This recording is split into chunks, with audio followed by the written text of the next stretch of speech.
ফেসবুকে আপনার ভিডিওতে কপিরাইট আছে কিনা অথবা আপনার ভিডিওতে কোনো ইস্যু পড়ছে কিনা, আপনার ভিডিওতে অথবা পোস্টে কোনো প্রবলেম কপিরাইট ইস্যু হয়েছে কিনা সেটি কিভাবে চেক দিবেন দেখাবো এই ভিডিওর মাধ্যমে। আমরা চলে যাব, প্রথমে পেজটি ওপেন করার পরে আমরা উপরে থ্রি ডট আইকন আছে ওখানে ক্লিক করব। ওখানে ক্লিক করার পরে আমরা চলে যাব সেটিংস অ্যান্ড প্রাইভেসি,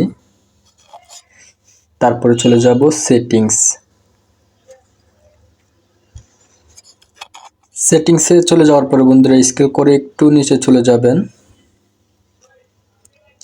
এখানে একটি অপশন আছে অ্যাক্টিভিটি লগ, এই অ্যাক্টিভিটি লগে ক্লিক করবেন। অ্যাক্টিভিটি লগে ক্লিক করার পরে বন্ধুরা আরেকটি অপশন আছে রিসাইকেল বিন, এই রিসাইকেল বিনে ক্লিক করবেন। যদি কোনো আপনাদের ভিডিওতে অথবা পোস্টে কোনো ইস্যু পড়ে থাকে তাহলে এখানে শো করবে, এখানেই আপনারা চেক দিতে পারবেন। সো এখানে আইডিতে কোনো প্রবলেম নাই, তাই নো আইটেমস দেখাচ্ছে। সো আমরা আরও একটি জায়গা দেখব, এখানে ব্যাক দিব, ব্যাক দিয়ে আমরা চলে যাব আমাদের পেজে আইকনের উপর ক্লিক করব। আইকনের উপর ক্লিক করার পর বন্ধুরা আমরা চলে যাব রিলসে ক্লিক করব।